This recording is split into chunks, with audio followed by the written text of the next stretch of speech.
1937年7月7日，北平西南的盧溝橋畔響起槍聲。這場戰事並沒有像以往的衝突一樣迅速平息，日本軍國主義蓄謀已久的全面侵華戰爭由此爆發。不到1個月，北平淪陷，城門依舊矗立，街道、店鋪和胡同也還是原來的模樣。但是，這座擁有數百年歷史的古都已經落入侵略者手中。日軍進城的那一天，北平沒有完全在炮火中化為廢墟，許多人的生活表面上似乎仍在繼續，商人還要開門做生意，車夫還要上街拉車，老人惦記着自己的壽辰，母親操心的一家人的三餐，孩子們也依然需要上學。可是城頭飄揚的旗幟已經改变，街道上出現了荷槍實彈的日本士兵，中國人從自己國家的主人變成了侵略者統治下的亡国奴。面对突如其來的淪陷，人們應該怎麼辦？有人想離開北平投身抗戰，有人放不下年老的父母、妻子和孩子，只能留下來承擔家庭責任。有人相信戰爭不会持續太久，只要關起大門，備好糧食，便能熬過這場災難。也有人把國家的危亡當成自己的機會，急於投靠侵略者，換取權力、地位和享受。老舍的《四世同堂》寫的正是北平淪陷後這些普通中國人的生活與選擇。老舍生長於北平，他熟悉這座城市的城牆、街道、四合院和大大小小的胡同，也熟悉生活在其中的各種人物。抗日戰爭爆發後，他離開北平，投身抗戰文藝工作。然而，他始終牽掛着故鄉，牽掛着那些留在淪陷區忍受日偽政府統治的普通百姓。他想寫出日本軍國主義的侵略如何一步步破壞一座城市的生活秩序，寫出日軍的暴行、掠奪和奴化統治如何把苦難帶進千家萬戶，也寫出中國人民在亡國的屈辱中如何從恐懼、忍耐和惶惑逐漸走向覺醒與反抗。於是，老舍把故事放在北平一條名叫小陽圈的胡同裡。這條胡同不大，住戶也不算多，卻像一個縮小版的北平，更是被日軍侵略蹂躪的中國縮影。胡同裡有守着傳統生活的老人，有渴望報國的青年，有本分善良的普通百姓，也有趁國難投機、甘願依附侵略者的汉奸。小說的主軸是居住在小陽圈裡的齊家。齊老人一生最大的願望就是享受兒孫繞膝、四世同堂的家庭幸福。然而，北平的陷落使這個原本令人羨慕的家庭理想遭遇前所未有的考驗。當國家已經淪陷，一個人究竟應該留下來保護家人，還是離開家庭投身抗戰？當忠於國家與盡責於家庭發生衝突，又該如何選擇？四世同堂分為黃禍、偷生和饑荒3篇。這次我會分成3部影片導讀這本劇作。第一部影片講述黃禍，北平剛剛陷落，人們在震驚與迷惘中尋找自己的方向。第二部講述偷生，當淪陷逐漸成為日常，人們要在壓迫、屈辱與生存之間做出選擇。第三部講述饑荒，當侵略者的掠奪把整座城市逼入飢餓的絕境，人物的命運與民族的苦難也終於告一段落了。透過這3部影片，我們不只要講述一個家庭和一條胡同的故事，也要透過他們的命運，回望日本軍國主義帶給中國人民的深重災難，以及中國人民在苦難中展現的不屈與愛國精神。本系列第1集將從北平淪陷之初的震驚與迷惘，到日偽政府統治下屈辱而艱難的生活，再到物資被掠奪、百姓陷入飢餓的最後歲月，老舍以一條胡同、一個家庭和一群普通人的命運，寫下了8年淪陷生活的苦難，也寫下了中國人民永不屈服的愛國精神。現在就讓我們走進四世同堂的第1篇黃禍吧。故事發生在北平西城護國寺附近一條名叫小陽圈的胡同裡。這條胡同形狀像一個葫蘆，入口狹窄，裡面住着10幾戶人家，住戶有窮有富，性情各不相同，平日為了柴米油鹽爭吵，也在婚喪喜慶時彼此幫忙。北平陷落之後，這條小胡同便是淪陷區的縮影。小陽圈裡最受尊敬的是齊家的齊老人。齊老人家長兒子天佑，3個孫子，以及第4代的小順兒和小妞子，一家人生活在同一座院子裡，是真正的4世同堂。齊老人經歷過8國聯軍進北京、清朝滅亡和軍閥混戰，在他的記憶中，無論城外打得多麼激烈，只要提前準備幾個月的糧食，關緊大門，不去招惹外面的軍隊，日子終究還能繼續下去。因此，盧溝橋的槍聲傳來後，他趕緊買好糧食，又用裝滿石頭的破缸頂住街門，自認已經做好了萬全準備。他甚至相信不出幾天，風波便會平息。但是這一次並不是軍閥之間爭奪地盤，而是一個國家對另一個國家的侵略。齊老人不知道，他熟悉的生活秩序即將被徹底打破。北平陷落的消息傳來，小陽圈裡一片沉寂。曾經見過8國聯軍的李四爺提醒鄰居們準備一塊白布，萬一被迫懸掛日本旗，只能在白布上臨時塗一個紅圓。對胡同裡的人來說，這不只是一面旗幟，而是亡國的標記。中國人站在自己的土地上，卻不得不像掛上侵略者的國旗。齊家的長孫齊瑞軒最清楚北平的陷落意味着什麼。他是一名中學教師，受過現代教育，關心國家，也有強烈的民族感情。他想離開北平，到尚未淪陷的地方參加抗戰。他不願在日本人的統治下教書，更不願眼看自己的學生接受侵略者的奴化教育。可是瑞軒不能只替自己做決定，祖父已經年老，父親千佑只是一名本分的商店掌櫃，母親常年多病，妻子玉梅操持家務，還要照顧年幼的小順兒和小妞子。二弟瑞豐靠不住，三弟瑞全又還年輕。如果瑞軒離開，這個四世同堂的家庭便可能失去支柱。瑞軒想為國盡忠，又不能拋下家人。他知道留下來意味着成為亡國奴，卻也知道自己若一走了之，全家老小可能無人照料。北平剛剛陷落，他便困在國家與家庭兩重責任之間，難以抉擇。與瑞軒相比，三弟瑞全的選擇要直接得多。瑞全是一名年輕學生，熱情、勇敢，對未來充滿想象。他愛北平，也愛自己的家庭，但他更不能接受在侵略者統治下生活。他認為青年不應只是守着書本，而應當離開書房，到炮火最激烈的地方去戰鬥。兄弟二人都講抗日，處境卻完全不同。瑞軒被一家老小留在北平，瑞全沒有妻兒，也還沒有承擔整個家庭的責任。於是瑞軒把自己不能實現的願望寄托在弟弟身上。他幫助瑞全隱瞞行蹤，又與李四爺、錢默吟等人設法讓瑞全跟隨一名受傷的中國軍官逃出北平。瑞全離開後，齊老人幾次追問小孫子的去向，瑞軒只能編造理由，說日本兵要佔用學校，所以學生暫時搬去學校居住。他不敢告訴祖父真相，因為在齊老人的心裡，一家人平安地守在一起，比任何事情都重要。齊家的二孫瑞豐走的卻是另一條道路。北平陷落後，瑞豐既不為國家的命運悲痛，也不願承擔家庭責任。他關心的是自己的職位、收入和享受。他和妻子躲在房裡打牌，盤算着局勢變化能為自己帶來什麼好處。當瑞全冒險出城時，瑞豐首先想到的不是弟弟是否安全，而是這件事會不會連累自己。隨着日偽政府勢力逐漸穩固，他開始和投機者藍東陽來往，希望在新的環境裡找到位置。對瑞豐而言，國家的淪陷不是民族的恥辱，而只是一次需要重新尋找靠山的政治變動。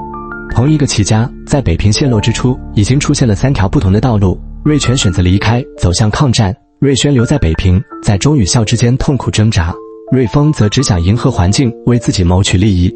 齊老人仍努力維持原來的生活，即使國家已經淪陷，他依然惦記自己的壽辰，依然相信只要一家人不惹事，便能平安度日。然而，家門雖然可以用石剛頂住，戰爭帶來的恐懼、屈辱和分裂，卻已經越過院牆，進入齊家的生活。北平被佔領後，日子還是得過，人們還是要吃飯、工作、照顧老人和孩子。但是，熟悉的生活正在一點一點發生變化。商店無法正常營業，物價開始上漲，城門時開時閉，消息受到控制，日本士兵在街上橫行，人們說話必須格外小心。學校也被迫服從日偽政府當局，學生被要求參加遊行和慶祝活動，甚至要為侵略者的勝利歡呼。李四爺是小陽圈裡最熱心的長者，他沒有讀過多少書，也說不出深奧的救國道理，但他知道日本人佔領北平不是普通的改朝換代。他擔心鄰居沒有糧食，也願意幫助受難的人。胡同裡誰家出了事，他總是第一個趕去張羅。人力車夫小崔則代表另一種更加直接的民間感情。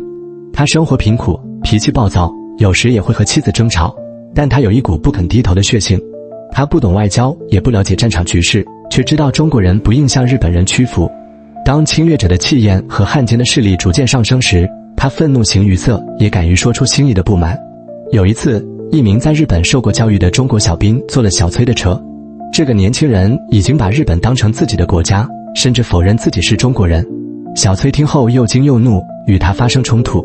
後來，瑞軒向小崔解釋，一個人如果從小接受侵略者的教育，不斷被灌輸自己不屬於中國，時間久了，便可能真的失去自己的民族認同。瑞軒由此想到自己的學生，日本人佔領的並不只是土地，他們還想控制下一代人的思想。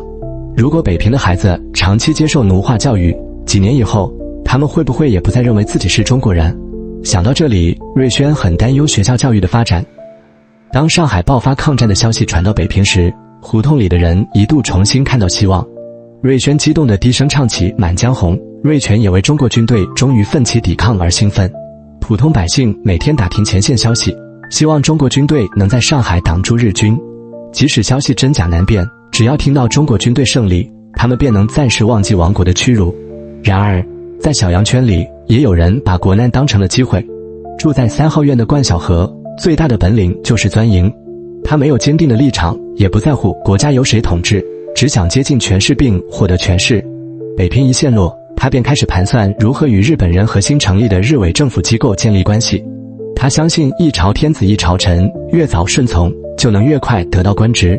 冠曉荷的妻子大赤胞比丈夫更加強悍貪婪，她不但不以亡國為恥，反而催促丈夫抓住機會。她渴望權力，喜歡支配別人，在還沒有真正得到日本人的支持前，便已開始對鄰居耀武揚威了。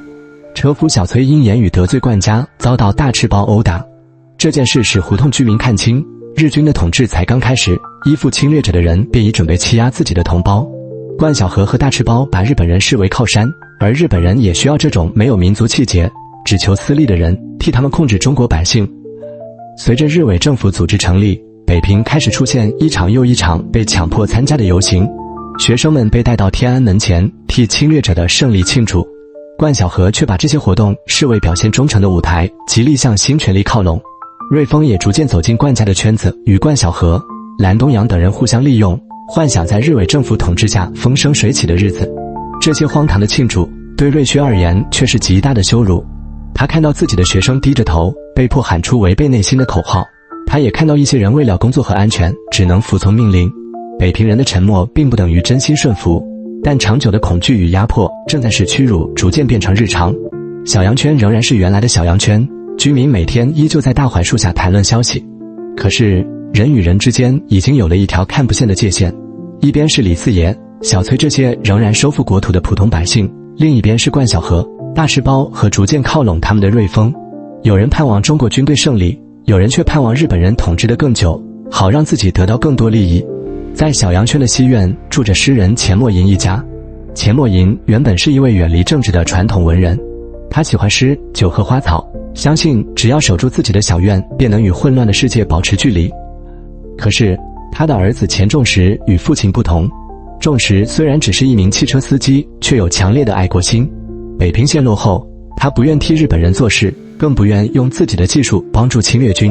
不久，小陽圈傳來一個令人震動的消息，一名中國青年駕駛載有日本兵的軍車在南口附近衝下山澗，與車上的數十名日本兵同歸於盡。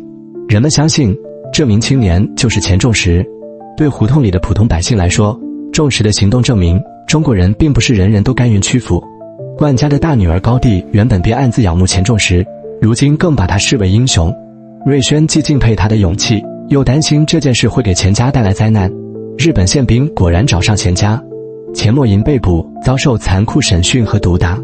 侵略者要他為兒子的反抗付出代價，也試圖以刑罰摧毀他的尊嚴。這個原本只懂得作詩、種花的老人，就這樣被強行拖進了民族苦難之中。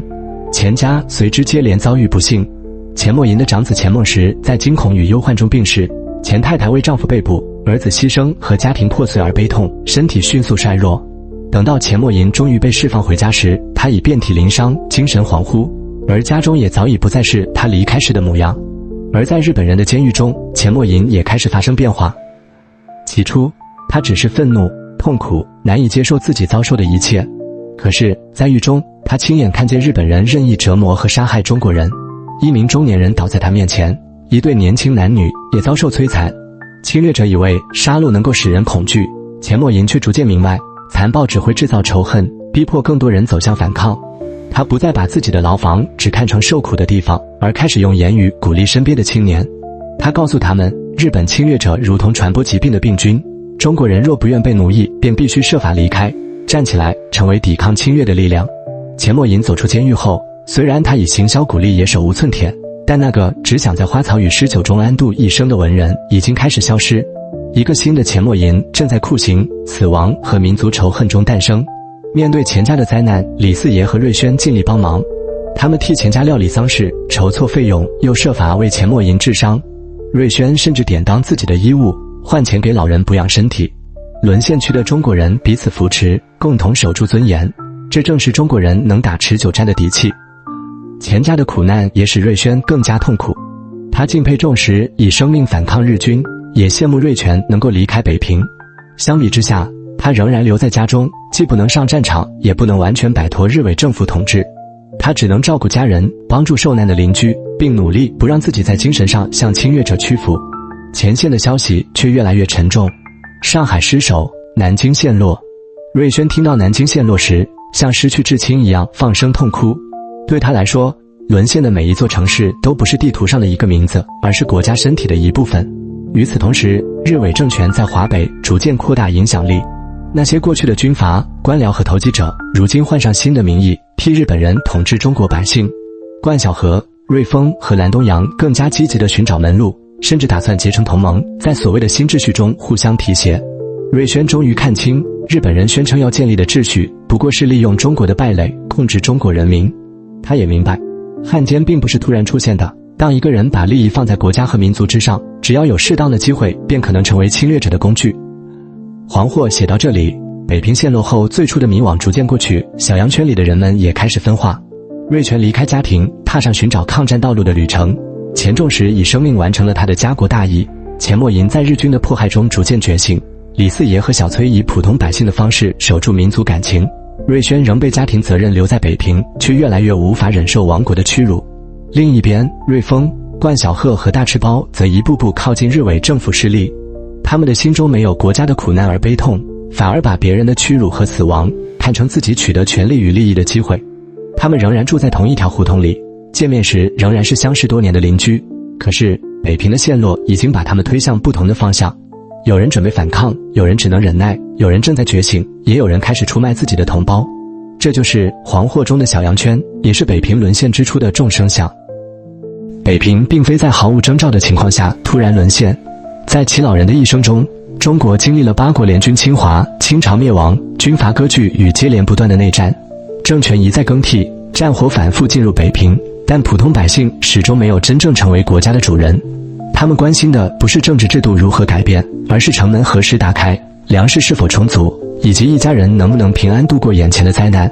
長期的政治腐敗、經濟落後與社會動盪，使中國缺乏足以抵禦現代侵略戰爭的力量，也使許多百姓養成一種應付亂世的生存方式，不問外面的事，不招惹掌權的人，預備好糧食，關起門來過自己的日子。齊老人便是這種生活經驗的代表。他見過外國軍隊進入北京，也見過不同軍閥佔領城池。在他看來，打仗就是城門關上幾天，街上亂殺一陣，等新的軍隊進城，秩序恢復，百姓照樣可以開門過日子。因此，盧溝橋事變發生後，他想到的不是國家將面臨什麼命運，而是趕快買糧、封門，保住自己的四世同堂。齊老人不是不愛國，他知道掛日本旗是一種恥辱，也不願子孫向日本人低頭。可是，他對國家的理解仍停留在傳統王朝與地方秩序之中。他沒有意識到，日本軍國主義發動的並不是一次短暫的兵亂，也不是普通的改朝換代，而是一場精心計劃的滅國戰爭。日本侵略者要奪取的不只是北平的城門和土地，他們還要控制行政機關、學校、商店與新聞，利用奴化教育改變中國下一代的民族認同，更要扶植偽政權，借中國人之手統治中國人。冠曉荷、藍東洋以及後來逐漸靠近日偽勢力的瑞豐，正是侵略者需要的人。他們沒有民族立場，只在乎個人的權利和利益。日本軍國主義以武力佔領北平，再利用這些投機者與漢奸，把侵略變成滲入日常生活的統治。但是，我們必須分辨清楚，中國長期積弱是日本軍國主義敢於發動侵略的歷史條件，卻絕不是侵略行為的理由。不能因為一個國家衰弱，便認為它理應遭受侵略，也不能因為中國內部存在腐敗與漢奸，便減輕侵略者發動戰爭、屠殺人民的責任。老舍書寫中國的積弱，不是為侵略者開脫，而是自問，為什麼一個擁有悠久歷史和文化的民族，會在近代陷入如此屈辱的處境？中國人又應當如何從這場苦難中覺醒，重新建立抵抗侵略的力量？四世同堂這個書名原本代表中國傳統家庭最圓滿的理想。齊老人有兒子，有孫子，也有曾孫，一家4代住在同一座院子裡，彼此照顧，延續香火。對一位經歷過無數動亂的老人而言，四世同堂不只是家庭興旺的象徵，也是一種對抗世事變化的安全感。外面的政權可以更替，城頭的旗幟可以改變，只要一家人仍在一起，生活似乎便沒有真正崩潰。因此，齊老人最看重的是家庭的完整。他盼望兒孫守在身邊，害怕任何一個人離開，也不願承認國家的戰爭會摧毀自己的家庭秩序。可是，當北平淪陷，四世同堂的理想開始瓦解了。齊瑞軒是齊家的長孫，也是全家真正的支柱。在傳統家庭倫理中，長子長孫不只是一個身份，也意味着責任。他要服從祖父，孝敬父母，照顧妻兒，還要替不可靠的弟弟承擔後果。只要一家老小仍然需要他，他便沒有只替自己做決定的自由。瑞軒並不缺乏愛國心，他比家中多數人更清楚亡國的恥辱，也比任何人都渴望離開北平，投身抗戰。他知道，日本人的統治一旦深入學校，孩子們將在奴化教育中逐漸失去自己是中國人的認知。身為教師，他無法接受自己替侵略者培養順民。然而，他也同樣清楚，自己一旦離開，這個家庭可能立即陷入困境。祖父年老，仍沉浸在傳統生活的想象中。父親天佑雖然善良本分，卻缺乏支撐全家的能力。母親體弱多病，妻子玉梅終日操勞，還要照顧2個年幼的孩子。瑞豐只顧自己，絕不會主動扛起家庭責任。瑞全則正準備離開北平，走向抗戰。瑞軒如果選擇離開，不只是放棄一份工作，而是可能將祖父、父母、妻子和兒女留在危險之中。他想為國家盡忠，卻不能以犧牲一家老小作為代價。他想為家庭盡責，又覺得留在淪陷區苟且生活是對國家的背叛。這正是黃禍中最深刻的矛盾。瑞軒不是在愛國與不愛國之間猶豫，也不是因為膽怯而拒絕抗戰。他的痛苦恰恰來自2種同樣真實的愛。他既愛自己的國家，也愛自己的家人。如果他只愛自己，選擇反而容易。像瑞豐一樣，只要考慮個人利益，便可以隨着環境改變立場。像冠曉荷一樣，只要追逐權勢，也不必為民族大義感到痛苦。正因為瑞軒同時承擔國家與家庭的責任，他才找不到一條不傷害任何人的道路。因此，老舍並不是否定中國人的家庭傳統。家庭使瑞軒無法立刻離開北平，確實成為他走向抗戰之路的牽絆。但是，家庭同樣保存了親情、責任與道德。北平淪陷後，外面的社會秩序遭到侵略者破壞，齊家仍然能夠相互照顧。運煤維持一家人的生活，瑞軒幫助受難的鄰居，老人與孩子也在家庭中得到保護。問題不在於家庭本身，而在於當家庭被看成唯一的世界，人們是否還能看見家庭之外的國家？齊老人以為只要關起門來便能保住四世同堂，瑞軒卻逐漸明白，國家一旦淪亡，家門也不可能永遠關得住。國家不安全，家庭的安穩終究只是一種幻想。侵略者可以闖入住宅，可以奪走糧食，也可以逮捕和殺害任何一個家庭成員。錢家的遭遇已經證明，個人不可能永遠躲在自己的小院裡，避開民族的災難。所以，瑞軒真正需要尋找的，不是在國家與家庭之間捨棄一方，而是如何把對家庭的責任與對國家的責任連接起來。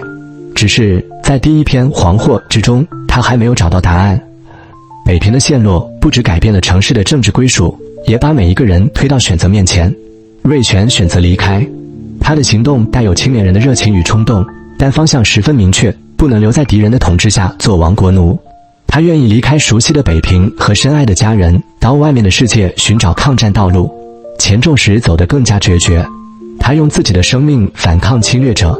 他的犧牲不只消滅了敵人，也打破了中國人只能忍受的絕望。對小陽圈的居民而言，仲實證明了在侵略者的槍炮面前，中國人仍然有反抗的勇气。錢默吟的覺醒則更加曲折，他原本只想作詩、飲酒、栽種花草，不願捲入政治。但是日本侵略者沒有因為他的退讓而放過他。兒子的犧牲、自己的被捕、日軍的酷刑以及獄中無辜者的死亡，使他終於明白，面對侵略，沉默並不能換來安全。錢默吟的轉變揭示了日本軍國主義暴力的本質。侵略者試圖用刑罰制造恐懼，逼迫中國人民屈服。可是殘暴也能喚醒原本遠離政治的人，使個人的苦難轉化為民族的仇恨與反抗意志。李四爺和小崔沒有瑞全的知識，也沒有重視的行動能力，但他們保有最樸素的是非觀。他們知道侵略就是侵略，亡國就是恥辱。李四爺幫助鄰居料理錢家的喪事，小崔敢於對投靠日本人嗤之以鼻。他們的愛國精神沒有宏大的言論托底，而是在危難中不向敵人妥協，更不願與出賣同胞的人站在一起。瑞軒則處在反抗與忍耐之間，他沒有離開北平，但精神上拒絕接受日偽政權統治。他拒絕把奴化教育當成普通工作，他幫助瑞全逃走，照顧受難的全家。他所做的事情或許不如眾矢壯烈，卻證明了留在淪陷區的人並非只有屈服一條路。與他們形成對照的是瑞豐、冠曉荷和大赤包。瑞豐並非一開始便是公開的漢奸，但他的自私、虛榮和缺乏責任感使他不斷靠近漢奸的道路。冠曉荷把政權更替看成取得官位的機會，大赤包則渴望借侵略者的力量支配和欺壓同胞。他們並不是被迫失去民族立場，而是主動把民族的災難變成個人的解題。老舍借由這些人物告訴我們，侵略戰爭是一面殘酷的鏡子，它使一些人的勇氣與尊嚴顯現出來，也使另一些人的卑劣無所遁形。戰爭很殘酷，但中國人民在日本軍國主義的侵略、奴役與迫害之下，仍然堅守國家與民族的精神，讓人動容。第一篇《黃禍》不只是描寫北平百姓的迷惘，更是在揭露日本軍國主義如何以武力、酷刑、奴化教育和漢奸政治摧殘中國人民，同時也寫出中國人的愛國精神如何在屈辱與苦難中逐漸甦醒。黃禍是北平陷落之初的共同心境，人們不知道戰爭將持續多久，不知道應該離開還是留下，也不知道普通人究竟能為國家做些什麼。可是隨着日軍的統治逐漸深入，最初的迷惘開始變成不同的選擇，有人走向抗戰，有人在迫害中覺醒，有人因家庭責任留在原地，也有人主動投靠侵略者。然而這還只是淪陷生活的開始。當北平的淪陷不再是一個突發事件，而變成一天又一天無法逃避的日常，人們面對的問題也將更加沉重。他們不只要承受亡國的屈辱，還要在監視、壓迫、貧困與恐懼之中設法活下去。當反抗可能付出生命，離開又可能失去家庭，人究竟可以忍耐到什麼程度？而忍耐是為了等待反抗的機會，還是會在不知不覺中變成屈服？這就是《四世同堂》第二部偷生即將展開的故事。